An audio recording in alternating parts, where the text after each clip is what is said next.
Welcome to Skinner Sports Network. Now, today we are going to be doing a video on the Chicago Bears. A lot of rumors, a lot of speculations about quarterback Justin Fields. Will they move on? Will they pick up his fifth-year option? Here, we're going to do a mock draft in the 2024 NFL Draft. We are going to be the Chicago Bears. We got the first pick from Carolina in that trade last year that sent wide receiver DJ Moore over to Chicago, who's been a great asset to Chicago. I think building around Justin Fields is what you need to do. They got rid of their terrible offensive staff that they had holding back Justin Fields, and we're going to build around Justin Fields. I think Justin Fields is a guy, you pick up that fifth-year option, you give him an offense, you give him an offensive coordinator, and you really give him some stuff to actually work with. And I think Justin Fields can be that guy. He's giving you flashes, not just flashes, but he's giving you some games where he's won it with his arm, with his legs, with the combination of both. We're going to do a 7-round mock draft here and see what we can do as the GM of Chicago here in the draft. See what we can do to help their future. This isn't with free agency. You're going to have free agents like Jalen Johnson, cornerback, who is straight lockdown, had a career high 4 interceptions this year. And that's a guy you're going to want to re-sign. But the hope might not be there that he wants to come back. There were speculations and rumors that he requested a trade. He likes to stay in Chicago. So we're going to see how that is. You could draft a corner here pretty high in this draft, so you have some insurance policy at corner. You have Gordon, who's really good. But we're going to hop right into this thing, and we're going to build around Justin Fields, the right thing to do here. And starting on the clock at pick 1, we are going to go from Marvin Harrison Jr. here. But it would be interesting. Could you trade back realistically if someone offered you the right trade? Yes. But pairing Marvin Harrison Jr. with DJ Moore, you just can't pass that up. And I think that's what we're going to do. We are going to take Marvin Harrison Jr., wide receiver out of Ohio State, and we are going to head to pick 9. We're here. You can look at O-line. You can look at Olomoya Fashanu out of Penn State. It's a difficult name to say. I tried my best right there. But he's an interesting guy. You can add him, have Darnell Wright that you took out of Tennessee last year, pair him with Fashanu out of Penn State, and I think that would be great because having 2 tackles that are really young and really good to help protect your quarterback, Justin Fields' blind side, I think that's where you got to invest because the interior line, that's what a quarterback can see, but sometimes they can't see the blind side or the tackles because they're coming from the outside. You have guys like Myles Garrett, TJ Watt, Alex Highsmith. Those are some guys from the AFC North coming off the edge, and there's just a lot of good edge rushers in the NFL that can cause havoc. But if you have 2 tackles that can protect your left, your right, you're good. So we're going to take Olumoya Fashanu out of Penn State. I'm sorry I'm butchering that, but we are going to take him, and we're going to build the line for the future. Building the line is where we are going to prioritize, and we are going to head to pick 75. Now, you could trade back a little bit here in round 3, but we're going to take a look at corner. What corners are available? You have Nehemiah Pritchett, you have Mike Saints still, Man, I'm butchering some of these names. My bad. We got Kyrie Jackson out of Oregon. We have Jabbar Muhammad, who is locked down for Washington. Cam Hart is one of my favorites to draft here in the late rounds here as we head to late round 3, round 4, stuff like that. But that's our corners available. You could look at defensive tackle, pair someone with Sweat that you traded for from the Commanders, and we're not going to take him. He is returned to Ohio State.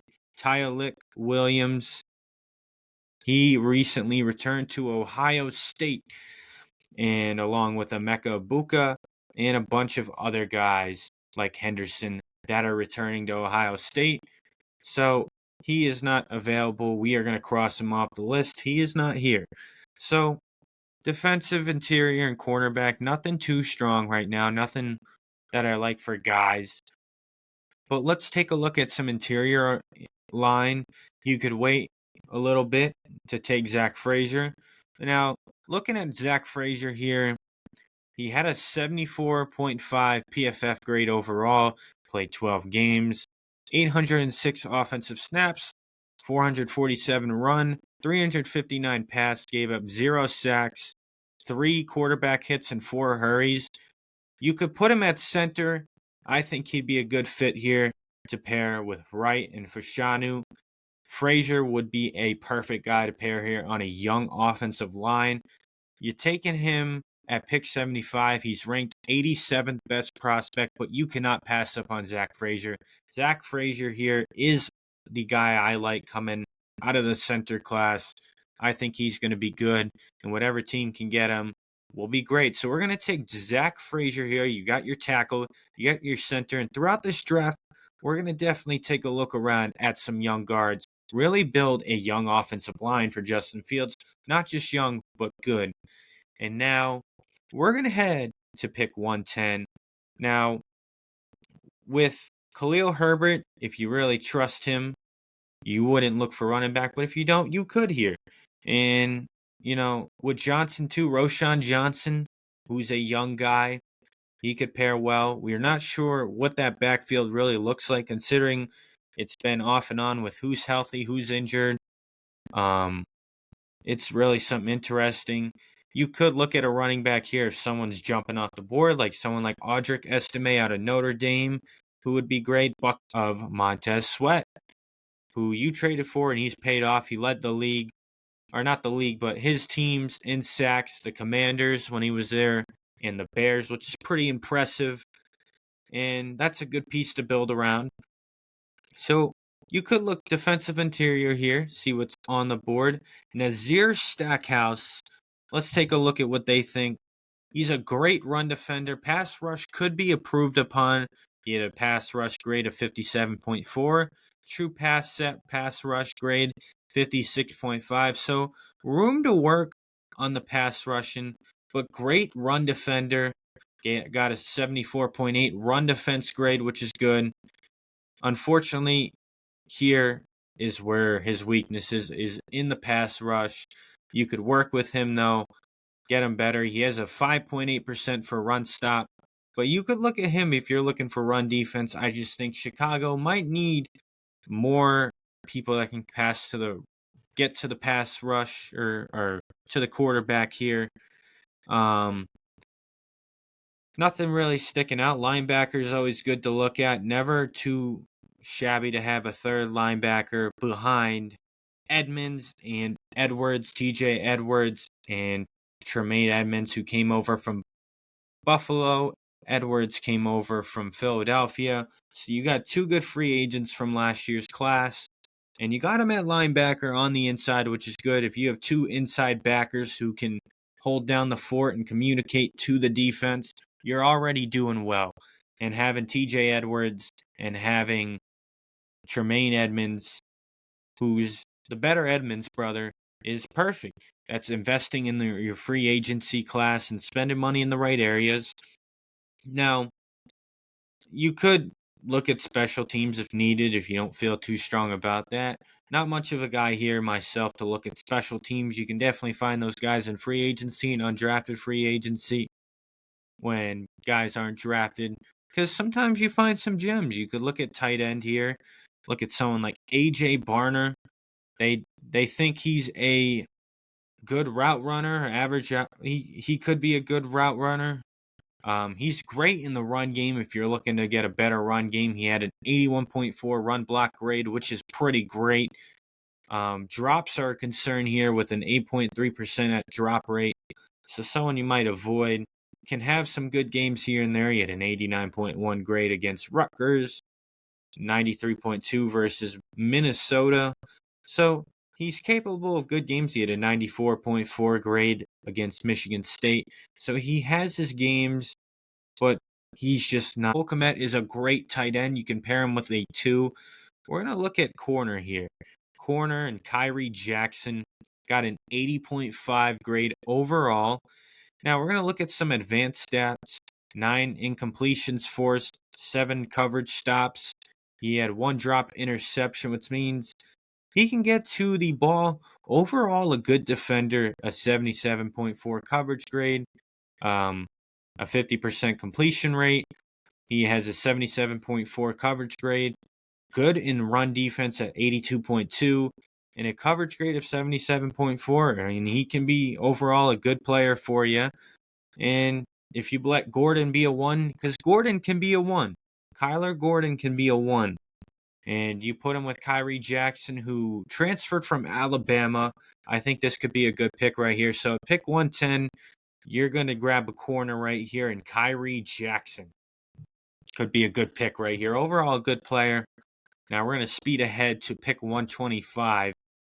Look at defensive line. We got to look at defensive line here, or interior line. Doesn't seem like there's a good guard. We can't do Donovan Jackson anymore. He did go back to Ohio State recently, so he's off the board.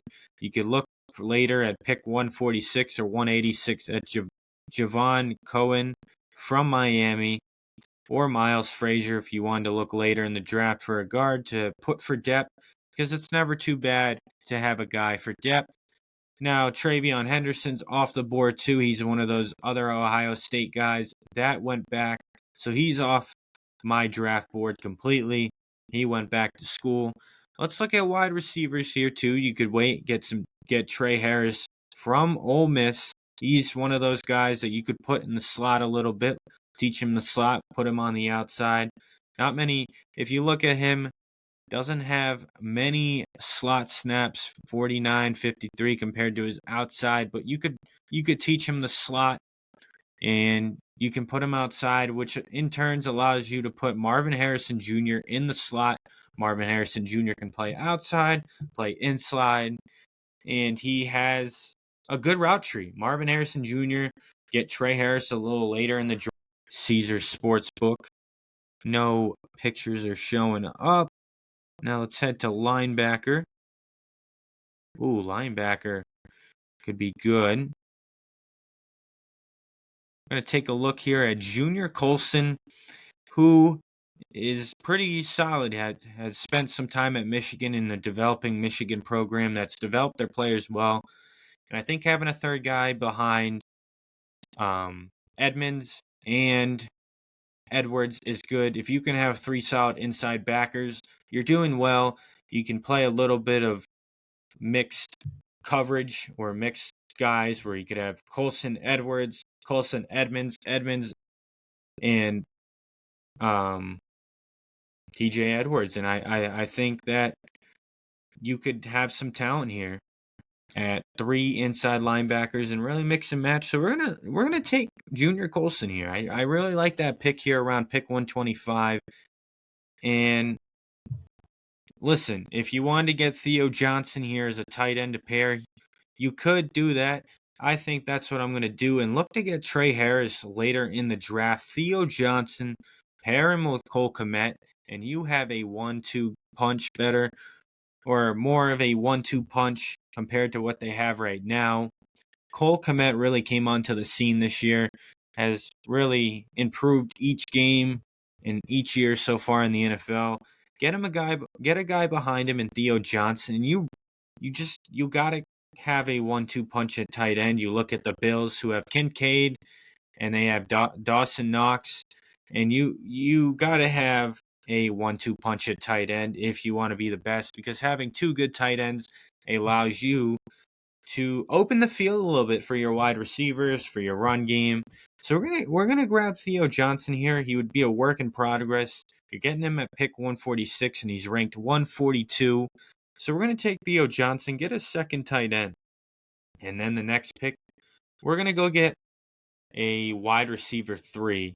And unfortunately, that Trey Harris is not here anymore. But you could look at Ainias Smith, who Ainias Smith. My bad on that.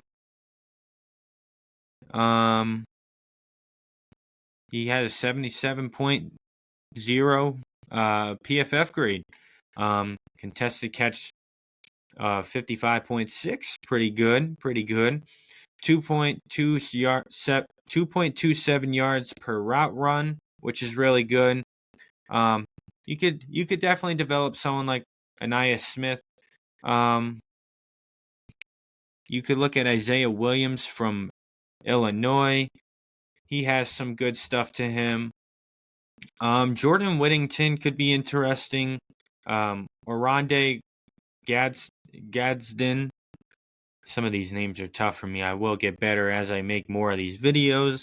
But looking at someone like Isaiah Williams could be interesting. Had a 1,000-yard season here at Illinois, an 80.9 receiving grade, 2.51 yards per route ran. He had a 6.8 drop rate, which means he did get targets of 127. He got a lot of targets this year in Illinois. He had a 21.4 contested catch rate. It's not good at that, so you could put him in the slot if you wanted to with Marvin Harrison Jr. He was more of a slot receiver than outside, so it looks like he could be a perfect pairing in the slot with Harrison and DJ Moore. You could develop his outside skills. Definitely work in progress on the outside, but he's someone worth investing here later in the round. So we're going to take a look at Isaiah Williams here, maybe later, but you don't have a pick till 232. So we're going to take a risk here with Isaiah Williams. Put him in the slot. Get your slot guy. You got Marvin Harrison Jr., so things are looking up. So we're going to take that. And listen, we're going to try to look here at Gabe Hall, who's not the best. Not something I'd really consider here later in the draft. Missed the window on the defensive interior. There's a lot to really think about here. Got some young talent at offensive line. Corner, Tony Grimes maybe. You could look here, but he didn't play last year. Here with this pick, it's tough to do later in the draft. Looking at edge, you could get Zion Tapula Fatui. Man, that's a name right there. Tapula Fatui from Washington, who is a solid guy. You could definitely develop him on the outside. And this is a late pick. I think I'm going to take my risk here with him. And we're going to take Zion Tapula Fatui. Yes, that's the name. Or maybe there's a name pronunciation, but I'm bad with this name. It's definitely one of those tough names. Butchered some names here, but we're going to take a look at our draft and see what they say. Overall, we got a B+ draft. Got a B+ grade with the Washington edge Zion Tapula Fatui. And Marvin Harrison was an A. Fashanu was a B+. Zach Frazier, B-. They don't think I did well here. Or they think I did pretty average. Two guys you could develop in Kyrie Jackson and Junior Colson. Theo Johnson was a B- pick. They thought Isaiah Williams was a C graded pick. Isaiah Williams, though, if he's majority of the slot, get yourself a good slot receiver, because having a good slot receiver really opens up the offense. But that's going to do it here for the Chicago Bears mock draft. For what they should do with their future, you build around Justin Fields with Harrison. You get him two offensive dudes in Fashanu and Zach Frazier. And you get a corner in Kyrie Jackson in case Jalen Johnson walks in free agency if you don't re-sign him. Get yourself a third guy if you have TJ Edwards and Tremaine Edmonds. Get yourself a third guy that you can trust in Junior Colson, who plays very well.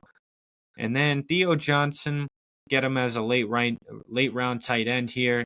And you got yourself a 1-2 punch at tight end possibly. Get yourself a good slot receiver for Justin Fields and Isaiah Williams out of Illinois. And then get an edge guy to pair with Montez Sweat, who came from Washington, with Zion Tapula Fatui out of Washington. I think this would be a great draft. There's other ways to go here if you really wanted to trade. I do think it's a possibility that the Bears do trade back in real life if they got some calls from quarterback needy teams. But that's going to do it here at Skinner Sports Network. Thank you for watching. Subscribe, comment, like, interact, and I'm open for feedback.